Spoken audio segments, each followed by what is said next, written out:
नमस्कार साथियों, कल मैंने आपको विधि किशोर न्याय अधिनियम 2015 के बारे में बताया था, लेकिन आज वो उनका पार्ट 1 बनाया था और अध्याय 4 से हम इस पार्ट 2 में शुरुआत करते हैं। तो साथियों, इसमें पार्ट 2 में विधि का उल्लंघन करने वाले अभिकथित बालक की गिरफ्तारी, यानी कि साथियों जो भी किशोर बालक अगर विधि का उल्लंघन करता है तो इस प्रक्रिया में धारा 10 के तहत जैसे कि विधि का उल्लंघन करने वाले अभिकथित बालक को पुलिस द्वारा गिरफ्तार किया जाएगा। तभी ऐसे बालक को विशेष किशोर पुलिस एकक या अभिहित बालक कल्याण पुलिस अधिकारी के प्रभार के अधीन रहा किया, जो बालक को अविलंबित किंतु उस स्थान से जहां ऐसे बालक की गिरफ्तारी हुई थी यात्रा के लिए आवश्यक समय को छोड़कर गिरफ्तारी के 24 घंटे की अवधि के भीतर बोर्ड के समक्ष पेश किया जाएगा। यानी कि साथियों जो जिस तरीके से सीआरपीसी की धारा 41 के तहत पुलिस उनको गिरफ्तार करती है और फिर जैसे कि मजिस्ट्रेट के पास में पहुंचाती है, उसी प्रकार से इसमें भी अगर देखा जाए तो ये उस बोर्ड के सामने समक्ष के पास में पहुंचाया जा सकता है। तो वहाँ पे किशोर न्याय अधिनियम का जो भी बोर्ड बनता है उसको 24 घंटे का आने जाने के समय को छोड़कर साथियों इसमें अगला देखा जाए तो अगला ये है, परंतु किसी भी दशा में विधि का उल्लंघन करने वाले अभिकथित बालक को पुलिस हवालात में नहीं रखा जाएगा या जेल में नहीं डाला जाएगा। यानी कि साथियों इनके बारे में एक बात ये भी कहा जा सकता है कि विधि का अगर उसने उल्लंघन किया, अभिकथित किया, तो उस बालक को हवालात में नहीं रखा जाएगा और जेल में नहीं डाला जाएगा, पर बल्कि उनको सुधार गृह ऐसे कुछ जो वो समिति बनाती उस आधार पर उनको भेज दिया जाता। चलते हैं दूसरे पॉइंट की तरफ। तो दूसरा, राज्य सरकार उन व्यक्तियों के लिए उपबंध करने के लिए जिनका अंतर्गत रजिस्ट्रीकृत स्वैच्छिक या गैर स्वैच्छिक संगठन भी है, विधि का उल्लंघन करने अभिकथित किसी बालक को बोर्ड के समक्ष पेश किया जा सकता है। साथियों उस बालक को बोर्ड के समक्ष पुलिस पेश कर सकती है, राज्य सरकार का जो नियम बना है। अगर साथियों इनके साथ में अगर देखा जाए तो दूसरा पॉइंट, किसी उस रीति का उपबंध करने के लिए जिससे विधि का उल्लंघन करने वाले अभिकथित बालक को यथास्थिति किसी संप्रेक्षण गृह या सुरक्षित स्थान में भेजा जा सकता है, इस विधि के संगत नियम लाएगी। बढ़ते साथियों धारा 11 की तरफ। तो धारा 11 ये है अपनी, किसी ऐसे व्यक्ति की भूमि का जिसके प्रभार में विधि का उल्लंघन करने वाले बालक रखा गया है। यदि ऐसे व्यक्ति की भूमि का जिसके प्रभार में, यानी कि साथियों उसने विधि का उल्लंघन किया और उसके प्रभार में उस बालक को रखा गया, तो उसके बारे में धारा 11 अपन को जिक्र करते हुए बताती है कि इसमें क्या होना। साथियों आपको बड़े अक्षर में दिख जाएगा वैसे। ऐसे व्यक्ति की जिसके प्रभार में विधि का उल्लंघन करने वाले बालक को रखा जाता है, जब तक प्रभुत्व में हो उस उक्त बालक को जिम्मेदारी इस प्रकार की मानो उक्त व्यक्ति बालक का माता पिता अथवा बालक के भरण पोषण के लिए उत्तरदायित्व होगा। ठीक है साथियों, इसमें कोई ज़्यादा नहीं है और बोर्ड के सामने वो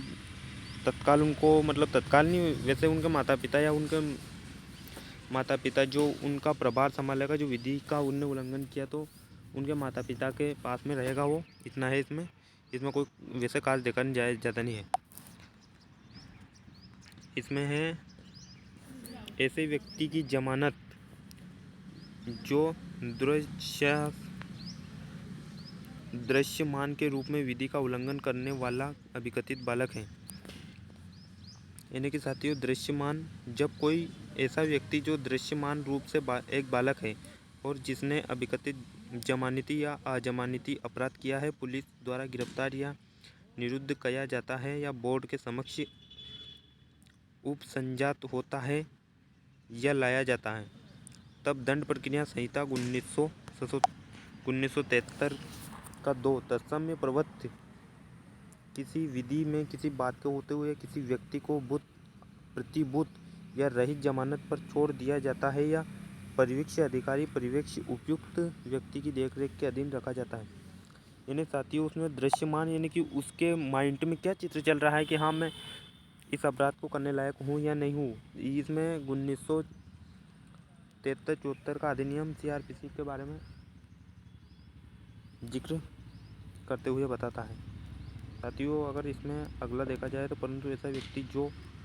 इस प्रकार छोड़ा नहीं जाएगा जब ये विश्वास करने को युक्ति आधार प्रतीत होते हैं कि उस व्यक्ति को छोड़े जाने से संभाव्य है उसका संवर्ग किसी बात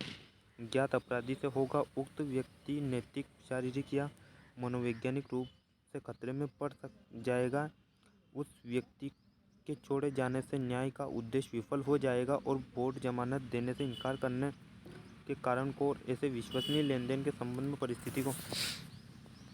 यानी कि साथियों ये धारा 12 में ये भी जिक्र किया गया कि यदि कोई ऐसा व्यक्ति जिनको लगता है कि वो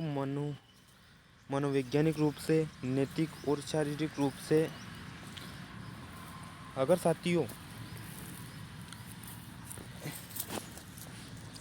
शारीरिक रूप से संवर्ग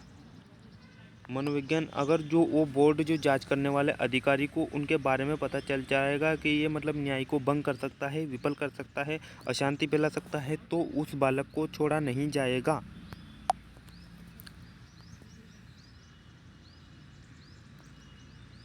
साथियों इसमें इसका 2 भी बोलता है जब गिरफ्तार किए जाने पर ऐसे व्यक्ति को पुलिस थाने के बार साधक अधिकारी द्वारा उपधारा 1 के अधीन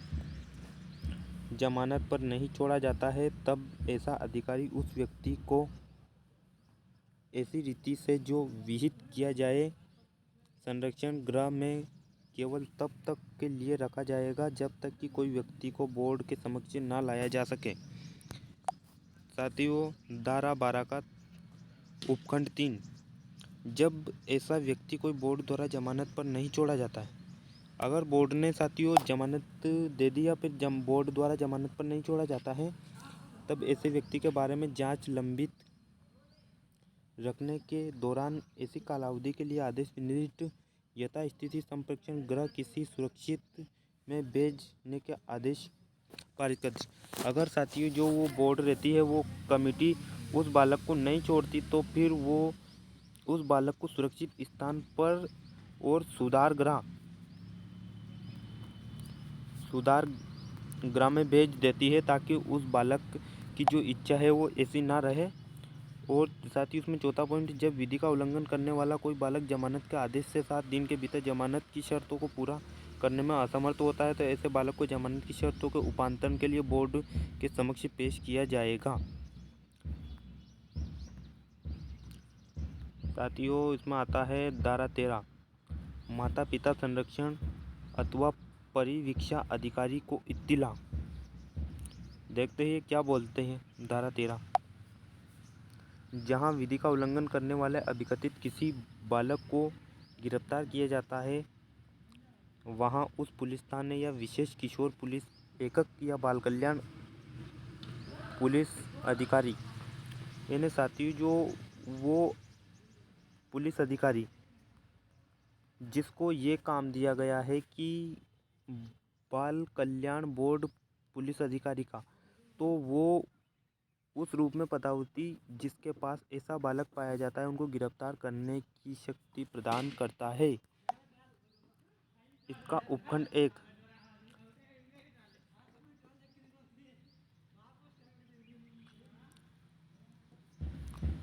ऐसे बालक के माता पिता या संरक्षण को यदि उनका पता चलता है इत्तिला देगा और उन्हें निर्देश देगा कि उस बोर्ड के समक्ष उपस्थित हो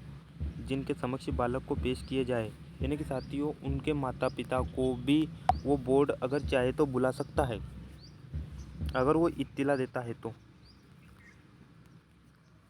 बोर्ड को ये अधिकार है कि वो उनके माता पिता को भी बुला सकता है। परिवीक्षा अधिकारी को या यदि कोई परिवीक्षा अधिकारी उपलब्ध नहीं है तो बाल कल्याण अधिकारी को 2 सप्ताह के भीतर एक सामाजिक अन्वेषण रिपोर्ट जिसमें बालक के पूर्ववृत्त और कौटुंबिक पृष्ठभूमि के बारे में तथा अन्य ऐसी तात्विक परिस्थिति के बारे में जानकारी अंतर्विष्ट होगी जिनके बारे में ये संभव है कि वे जांच करने में बोर्ड के लिए सहायक होगी, तैयार करने और बोर्ड में को प्रस्तुत करने के लिए इत्तिला देगा। साथियों, इसका अंडर क्लॉज 2, जहां बालक को जमानत पर छोड़ दिया जाता वहां बोर्ड द्वारा परिवीक्षा अधिकारी या बाल कल्याण अधिकारी को इत्तिला दी जाएगी। यानी कि साथियों, अगर बालक को जमानत पर छोड़ दिया तो बोर्ड और जो वो पुलिस अधिकारी है वो पत्र के माध्यम से सूचना देगा कि भाई हाँ, इनको छोड़ दिया गया है इतने दिनों के लिए, या फिर इनको आजीवन या किसी भी तरीके से, तो ये अधिकार उनका रहेगा कि साथियों उनको किस रूप में छोड़ा जाता है। बढ़ते धारा 14 की तरफ। तो धारा 14 ये रही, विधि का उल्लंघन करने वाले बालक के बारे में बोर्ड द्वारा जांच। यानी कि साथियों, विधि का उल्लंघन, यदि कोई बालक विधि का उल्लंघन करता है, जहां धारा 14 उपखंड 1, जहां विधि का उल्लंघन करने वाला अभिकथित बालक बोर्ड के समक्ष पेश किया जाता है, वहां बोर्ड इस अधिनियम के उपबंधों के अधीन जांच करेगा और ऐसे बालक के संबंध में ऐसा आदेश पारित कर सकेगा जो इस अधिनियम की धारा 17 और 18 के अधीन ठीक समझे। अगर इसमें कोई ज़्यादा खास रहने वाला है नहीं। बढ़ते पॉइंट नंबर 2 की तरफ। इस धारा के अधीन कोई जांच बोर्ड के समक्ष बालक को पहली बार पेश किए जाने की तारीख के 4 मास, यदि साथियों उस बालक को 4 महीने की भीतर की अवधि तक की बोर्ड द्वारा मामले की परिस्थिति को ध्यान में रखते हुए और किसी ऐसे विस्तारण के लिए लिखित में कारण लेखबद्ध करने के पश्चात 2 मास के अधिकतम अवधि के लिए उक्त अवधि विस्तारित नहीं की गई हो तो पूरी की जाएगी। यानी साथियों, बोर्ड के समक्ष ये भी अधिकार है कि अगर उस बालक ने विधि का उल्लंघन किया है, तो बोर्ड के समक्ष 4 मास की अवधि के भीतर उस बालक को उनके उपस्थित करने का अधिकार बाल कल्याण पुलिस अधिकारी का होगा, जिस तरीके से वो इत्तिला देगा धारा 13 के तहत। बढ़ते साथियों अगले की तरफ। तो अगला ये रहा, बोर्ड द्वारा धारा 15 का अधीन जघन्य अपराधों की दशा में प्रारंभिक निर्धारण बोर्ड के समक्ष बालक को पहली बार पेश किए जाने की तारीख से 3 माह की अवधि के भीतर पूरा किया जाएगा। साथियों, इसमें पॉइंट नंबर 3 ये बोलता है कि बोर्ड धारा 15 का सहारा लेकर अगर कोई बालक ऐसा होता है कि उसने विधि को तोड़ा और विधि का उल्लंघन किया, जघन्य अपराध किया, तो उस स्थिति में बोर्ड के समक्ष बालक की पहली बार पेश किए जाने की तारीख से 3 महीने की अवधि के भीतर उनको पूरा किया जाएगा। यदि बोर्ड द्वारा छोटे अपराध की उपधारा 2 के अधीन विस्तारित अवधि के पश्चात निर्णायक रहती है तो कार्यवाही समाप्त हो जाएगी, परंतु घोर जघन्य अपराधों के लिए बोर्ड जांच पूरी करने के लिए समय और बढ़ाने की अपेक्षा करता है तो यथास्थिति मुख्य न्यायिक मजिस्ट्रेट या मुख्य महानगर मजिस्ट्रेट, यानी कि प्रथम न्यायिक मजिस्ट्रेट, और वो साथियों जो ज़्यादातर वैसे ज़्यादा बड़े बड़े शहर में बैठते हैं लेकिन जिला लेवल से ऊपर के शहर में, तो उसमें मुख्य न्यायिक मजिस्ट्रेट होता है और मुख्य महानगर मजिस्ट्रेट होता है, में लेखबद्ध किए जाने के कारण से उसे प्रदान करेगा। बोर्ड रिजु व त्वरित जांच सुनिश्चित करने के लिए निम्नलिखित उपाय करता है। यानी कि साथियों, धारा 14 उपखंड 5 का जांच प्रारंभ करते समय बोर्ड अपना ये समाधान करेगा कि विधि का उल्लंघन करने वाले बालक से, मतलब बोर्ड को ये अधिकार है कि वो पूछेगा कि भाई विधि का उल्लंघन करने वाले बालक से पुलिस द्वारा या किसी अन्य व्यक्ति द्वारा, जिसका अंतर्गत वकील या परिवीक्षा अधिकारी भी हो सकता है, यानी कि साथियों उस बालक ने अपराध किया तो उस बालक के बारे में ये जानकारी देगा कि कोई दुर्व्यवहार ना किया गया हो और ऐसे दुर्व्यवहार के मामले में सुधारात्मक उपाय करेगा। इस अधिनियम के अधीन सभी मामलों में कार्रवाइयों यथासंभव साधारण रीति से की जाएगी और ये सुनिश्चित करने के लिए सावधानियां बरती जाएगी कि ऐसे बालक जिसके विरुद्ध कार्रवाई आरंभ की गई कार्रवाई के दौरान बाल हितैषी वातावरण उपलब्ध कराया जाएगा। बोर्ड के समक्ष लाए गए प्रत्येक बालक को जांच में सुनवाई, भाग लेने के अवसर की समानता प्रदान करने का अवसर दिया गया है। साथियों, इनमें कुछ खास बिंदु वैसे तो है ना। छोटे अपराधों वाले मामलों का निपटारा बोर्ड द्वारा दंड प्रक्रिया ने सीआरपीसी की धारा 2 के तहत साथियों विहित के अनुसार बोर्ड द्वारा संक्षिप्त कार्रवाई के माध्यम से किया जाएगा। बोर्ड द्वारा घोर अपराधों की जांच निपटारा दंड प्रक्रिया सीआरपीसी की धारा 2 समन मामलों का विचारण प्रक्रिया का अनुसरण किया जाएगा।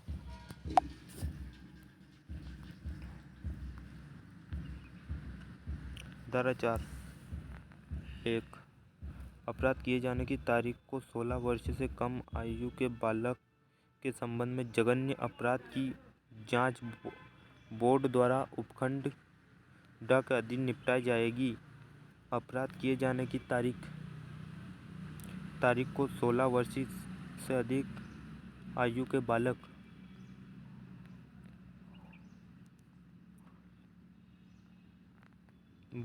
के संबंध में धारा 15 का अधीन विहित की जाएगी।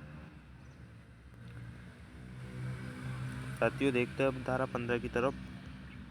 इनमें बहुत खास फैक्ट है साथियों कि ये धारा 15 इम्पोर्टेंट है और इनमें एग्ज़ाम में आने वाले बहुत सारे ऑब्जेक्टिव यानी कि इनको देखा जाए तो वेरी एक आईएमपी माना जाता है, क्योंकि बोर्ड द्वारा जघन्य अपराधों में प्रारंभिक निर्धारण यानी कि साथियों ये जैसे कि अपन थाने में चलते हैं, किसी भी अपराध हो जाता है तो पुलिस उसमें रिपोर्ट दर्ज करती है, तो उसी तरीके से प्रारंभिक निर्धारण करेगी इसमें, मतलब प्रारंभिक रिपोर्ट के बारे में उसी तरीके से ये आईएमपी साथियों इनमें से बहुत सारी न्यायिक सेवा परीक्षाओं में ऑब्जेक्टिव भी पूछा जाता है। तो बढ़ते हैं, देखते हैं इनके बारे में जिक्र करते हैं, इसमें क्या क्या इम्पोर्टेंट है, क्या खास है, क्या खास होने वाला है। किसी जघन्य अपराध की दशा में जो अविकथित रूप से किसी ऐसे बालक द्वारा किया गया जो 16 वर्ष की आयु पूरी कर ली, जो 16 वर्ष की आयु से अधिक का है। बोर्ड द्वारा ऐसा अपराध करने के लिए उसकी मानसिक शारीरिक क्षमता, अपराध के परिणामों को समझने योग्यता और वे परिस्थितियां जिनमें अविकथित रूप से उसने अपराध किया था के बारे में प्रारंभिक निर्धारण करेगा और धारा 18 की उपधारा 3 के उपखंडों के अनुसार आदेश पारित कर सकेगा। यानी कि साथियों अगर इनमें देखा जाए तो अगर जिसने 16 वर्ष की आयु पूरी कर ली हो, अगर उनने 16 वर्ष की आयु पूरी कर ली हो तो बोर्ड उनकी शारीरिक, मानसिक और अपराध के परिणाम को समझेगा कि ये अपराध का परिणाम करने की इनकी सोच कहाँ से पैदा हुई उनके बारे में, क्योंकि साथियों जो बोर्ड अधिकारी होता है वो ज़्यादातर मनोवैज्ञानिक ही अधिकारी होता है, ताकि वो पीएचडी करके वो ही ज़्यादातर इस कमेटी का सदस्य बनता है, ताकि उनको इतना नॉलेज होता है, तब जाकर वो इस चीज़ को देखेगा कि हाँ इनने जघन्य अपराध किस आधार पर किया। परंतु किसी ऐसे निर्धारण के लिए बोर्ड अनुभवी वैज्ञानिकों या मनोवैज्ञानिक कार्यकर्ता या अन्य विशेषज्ञों की सहायता ले सकेगा। अगर साथियों बोर्ड चाहता है तो मनोवैज्ञानिक चिकित्सक कार्यकर्ता की मदद और सहायता ले सकता है। स्पष्टीकरण, इस धारा के प्रयोजन के लिए स्पष्ट किया जाता है कि प्रारंभिक निर्धारण को कोई विचारण नहीं बल्कि उस बालक की अविकथित अपराध किए जाने और परिणामों को समझने के सामर्थ्य का निर्धारण करना है। जहां प्रारंभिक निर्धारण करने पर बोर्ड का ये समाधान हो जाता है कि मामले का निपटारा बोर्ड द्वारा किया जाना चाहिए, तो बोर्ड यथाशक्ति दंड प्रक्रिया संहिता 1973-74 का 2 के अधीन समन मामले के विचारण से संबंधित प्रक्रिया का अनुसरण करेगा, क्योंकि साथियों मैं सीआरपीसी के बारे में भी पढ़ाने जाऊंगा आपको, क्योंकि सीआरपीसी भी बहुत इम्पोर्टेंट है साथियों। उनमें से बहुत सारी सीआरपीसी से जुड़े हुए फैक्ट इनमें मिलते हैं। तो ये साथियों सीआरपीसी की धारा 2 के तहत समन जारी करेगा। स्पष्टीकरण के बारे में तो साथियों यहाँ पे बोर्ड के मामले का निपटारण आदेश धारा 101 की उपधारा 2 के अधीन अपीली होगा, परंतु ये इस धारा के अधीन निर्धारण धारा 14 के अधीन विनिर्दिष्ट अवधि के भीतर पूरा किया जाएगा। देखते हैं साथियों धारा 16 की तरफ। धारा 16 क्या बोलती? जांच के लिए लंबित होने का पुनर्लोकन। तो साथियों इसमें देखा जाए तो प्रथम न्यायिक मजिस्ट्रेट, मुख्य न्यायिक मजिस्ट्रेट प्रत्येक 3 मास में एक बोर्ड के समक्ष लंबित मामलों का पुनर्विचार करने के लिए बैठकों की आवृत्ति के निर्देश देगा और अतिरिक्त बोर्डों का गठन की सिफारिश करेगा। अगर साथियों जो बोर्ड बनाएगा, अगर उस बोर्ड से वो काम समय पर सही नहीं हो पा रहा है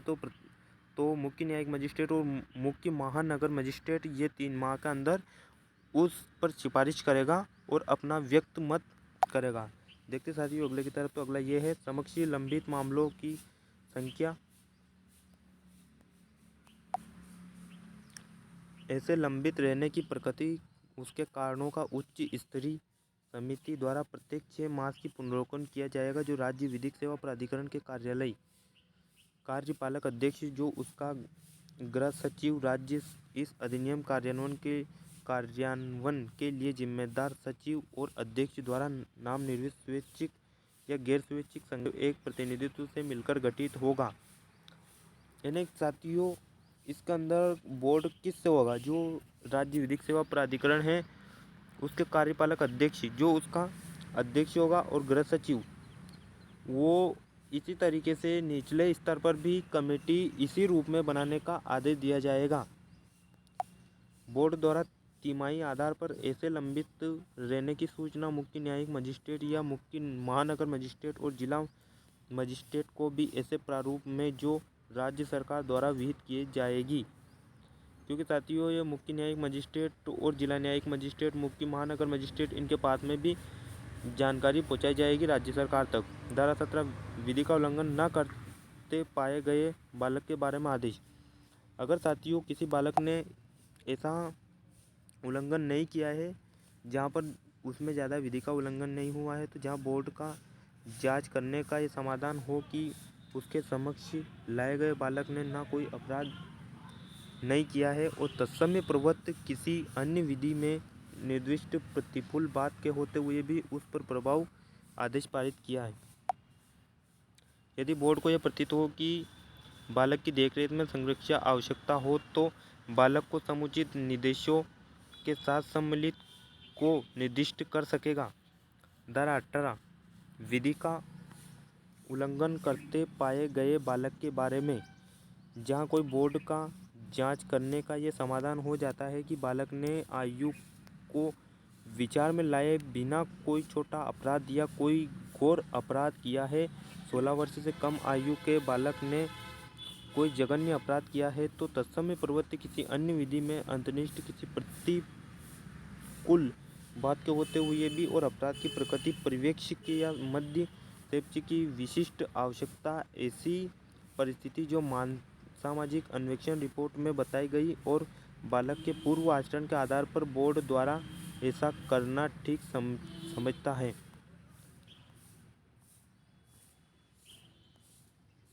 साथियों इसमें ऐसा कोई खास होने वाला है ना। बालक को समुचित जांच के और बालक तथा उनके माता पिता संरक्षण को परामर्श के पश्चात उपदेश या सद्भावना, यानी कि साथियों अगर बालक ने ऐसा अपराध कर भी दिया तो उसके माता पिता संरक्षण को परामर्श भी दिया जा सकता है और सामूहिक परामर्श क्रियाकलापों में भाग लेने के निर्देश भी दिया जा सकता है और बालक को किसी संगठन या संस्थान या बोर्ड द्वारा पहचान दिए गए निर्दिष्ट व्यक्तियों या समूह परिवेक्ष इनको भी सेवा करने का आदेश दिया जा सकता है। बालक द्वारा माता पिता संरक्षण को जुर्माने का संप्रदाय करने का आदेश दे सकते हैं। बालक को संधारण, इसमें साथियों कोई ऐसा खास नहीं है, वैसे इनमें रह गया। ये दोनों काटनी है। यह है साथियों चाह। बालक को 3 वर्ष के अनधिक की ऐसी अवधि के लिए जो वह ठीक समझे, विशेष गृह में ठहरने की कालावधि के दौरान सुधारात्मक सेवा देने के लिए, जिनके अंतर्गत शिक्षा, कौशल विकास, परामर्श देना, व्यवहार रूपांतरण, चिकित्सा और मन चिकित्सा सहायता देने और विशेष गृह में भेजने का निर्देश दे सकेगा। परंतु यदि बालक का आचरण और व्यवहार ऐसा हो गया जो बालक के हित में या विशेष गृह में रहने वाले अन्य बालकों के हित में नहीं होगा, तो बोर्ड ऐसे बालक को सुरक्षित स्थान पर भेज सकेगा। जहाँ पे साथियों सुरक्षित स्थान है, शांतिपूर्वक तरीके स्थान पर उनको शिफ्ट कर सकता है। अगर उनको लगता है बोर्ड को कि बालक मतलब उस सुधार गृह में भी अगर खलबली मचा रहा है, तब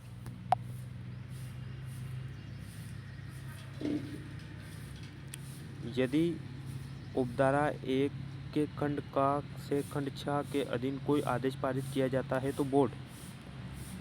विद्यालय में हाजिर होने, यानी कि साथियों विद्यालय में हाजिर होने, किसी व्यावसायिक प्रशिक्षण केंद्र में हाजिर होने, या किसी चिकित्सा केंद्र में हाजिर होने, या किसी निर्दिष्ट स्थान या बारंबारता जाने या हाजिर होने से बालक को प्रतिबुद्ध करने या व्यसन मुक्त कार्यक्रम में भाग लेने का अतिरिक्त आदेश पारित कर सकेगा। जहां बोर्ड धारा 15 के अधीन प्रारंभिक निर्धारण के पश्चात ये आदेश पारित करता है कि उक्त बालक का वयस्क के रूप में विचारण करने की आवश्यकता है, वहां बोर्ड मामले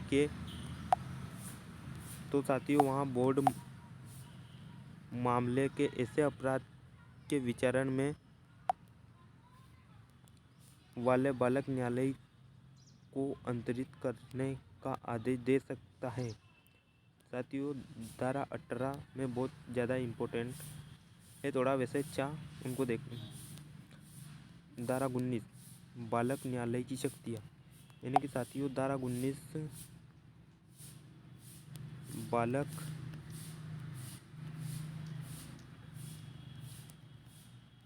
कोर्ट को कौन कौन सी शक्तियाँ प्रदान करती है उसके बारे में देखते हैं। धारा 15 का दिन बोर्ड से प्रारंभिक, यानी कि साथियों धारा 15 का दिन प्रारंभिक जांच करेगी। अब साथियों प्रारंभिक जांच कौन करेगी? प्रारंभिक धारा 15 के अधीन बोर्ड उस जांच को करेगी, न्यायालय द्वारा विनिवीक्षित कर सकेगा। अब साथियों दंड प्रक्रिया CRPC 2 के अनुसार वयस्क के रूप में विचारण करने की आवश्यकता है। विचारण के पश्चात धारा 21 के उपबंध रहते हुए बालक का विशेष त्रिजु विचारण सिद्धांत और उसके हितैषी वातावरण बनाए गए समुचित आदेश पारित कर सकेगा। यदि साथियों वयस्क में बालक के विचारण की कोई आवश्यकता नहीं है, तो बोर्ड में जांच की जा सकती है और 18 उपबंध के अधीन समुचित आदेश पारित कर सकता है। ये अगर साथियों वयस्क के बारे में बोर्ड को उसको मानने में ऐसा लगता है कि इस बालक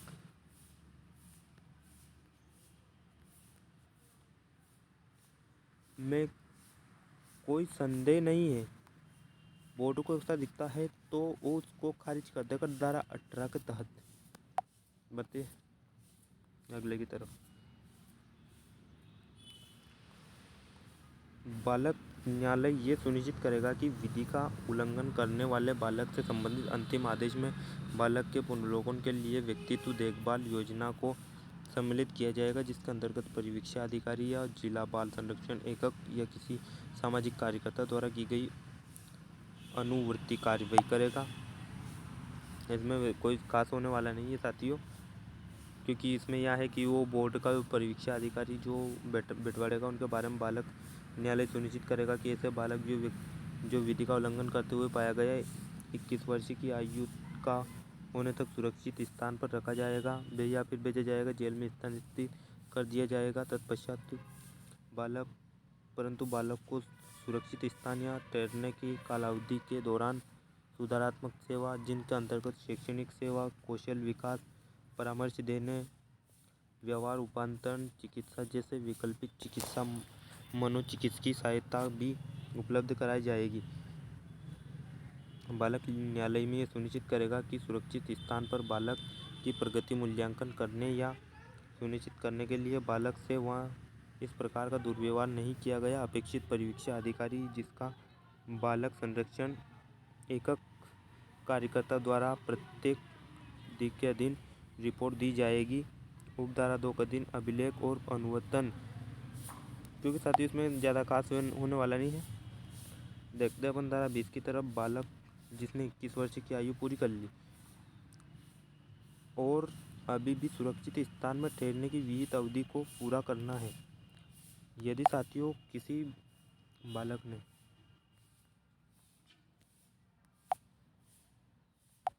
अगर उसने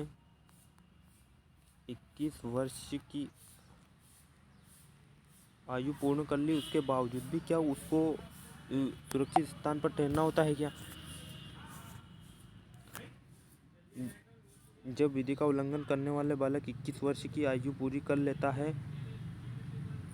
अभी भी ठहरने की अवधि पूरी करनी है, तो बालक न्यायालय इस बात का मूल्यांकन करने के लिए कि क्या ऐसे बालक में सुधारात्मक परिवर्तन हुए और क्या ऐसा बालक समाज का योगदान करने या सदस्य हो सकता है। परिवीक्षा अधिकारी जिला बालक संरक्षण एकक या सामाजिक कार्यकर्ता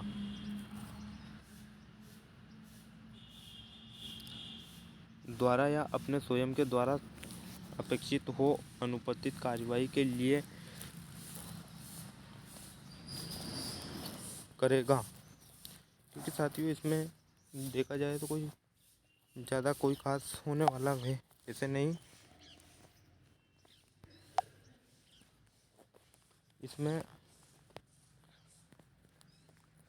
इसमें 2 शर्तें हैं साथियों। ऐसी शर्त जो ठीक समझी जाएगी, जिसके अंतर्गत ठहरने के लिए सुरक्षित जगह हो, अवधि में भाग लेने के लिए मॉनिटरिंग प्राधिकरण की नियुक्ति, बालक को छोड़ने या सुनिश्चित करने का अधिकार, सौंपने का अधिकार दिया जाएगा। ठीक है साथियों, अगर वीडियो समझ में आए तो लाइक करना। ठीक है, मिलते हैं अगले क्वेश्चन की तरफ।